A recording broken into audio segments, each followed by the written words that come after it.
और चलिए देहरादून से ही जुड़ी हुई एक और बड़ी खबर की ओर भी रुख कर लेते हैं। दरअसल सूबे का पूरा आईटी सिस्टम ठप हो गया है। साइबर हमले से पूरा आईटी सिस्टम ठप हुआ है, जहां साइबर हमले से बाहर निकलने की जद्दोजहद की जा रही है। उत्तराखंड में 90 सरकारी वेबसाइट और ऐप बंद हो चुके हैं। आईटीडीए सभी वेबसाइट का ट्रायल रन शुरू करेगा। तो सूबे का पूरा आईटी सिस्टम ठप हो चुका है। साइबर हमले की वजह से यहां पूरा ये आईटी सिस्टम ठप हो चुका है। आपको बताते चलें कि साइबर हमले से बाहर निकलने के लिए जद्दोजहद भी की जा रही है। उत्तराखंड में 90 सरकारी वेबसाइट और एप्लीकेशंस इस समय बंद हैं।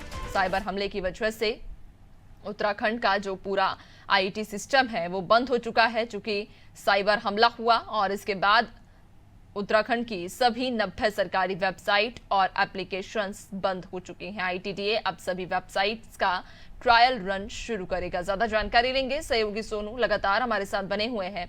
सोनू, कहा जा रहा है कि उत्तराखंड का जो पूरा आईटी सिस्टम है वो ठप हो चुका है। एक बड़ी खबर हो जाती है अपने आप में ही, क्योंकि जितने भी सरकारी वेबसाइट्स रहती हैं या जो एप्लीकेशंस रहती हैं, कई तरह का डाटा, कई लोगों से जुड़ा हुआ कई महत्वपूर्ण डाटा भी इन एप्लीकेशंस पे कई बार अपलोड रहता है। ऐसे में अब साइबर हमले की वजह से आईटी सिस्टम तो ठप हुआ ही है, लेकिन जो वेबसाइट है, जो एप्लीकेशंस है गवर्नमेंट की, वो भी बंद हो गई हैं। जो कामकाज है वो प्रभावित हुआ है और जो एक कार्य संस्कृति थी, जिसकी एक रफ्तार थी, वो फिलहाल उस रफ्तार से कार्य नहीं हो पा रही है।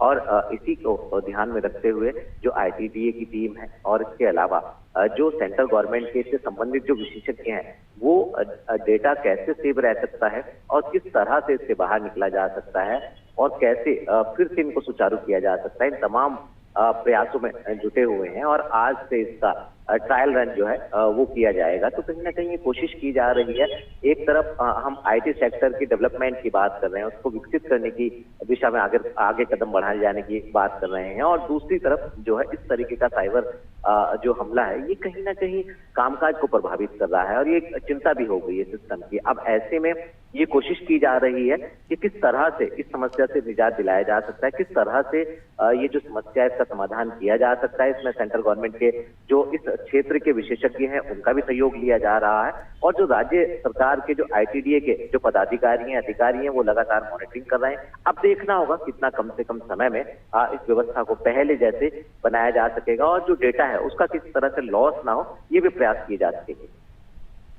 बिल्कुल, और देखने वाली बात रहेगी कि आखिरकार जो पूरा आईटी सिस्टम फिलहाल ठप पड़ा है, इसको लेकर हालांकि आईटीडीए काम कर रहा है, लेकिन कब तक अब ये सुचारू रूप से शुरू होगा। बहुत शुक्रिया आपका, बने रहिएगा और भी आगे आपसे अपडेट्स लेंगे। तो आपको बता दें कि साइबर हमले की वजह से उत्तराखंड की जो 90 वेबसाइट्स हैं और जो एप्लीकेशंस हैं वो पूरी तरह से बंद हो चुकी हैं। आईटी सिस्टम पूरी तरह से ठप हो चुका है। साइबर हमले की वजह से ये प्रभावित हुआ, जिसकी वजह से कई सारे जो काम हैं, जनता से जुड़े हुए जो काम हैं, वे भी प्रभावित हो रहे हैं।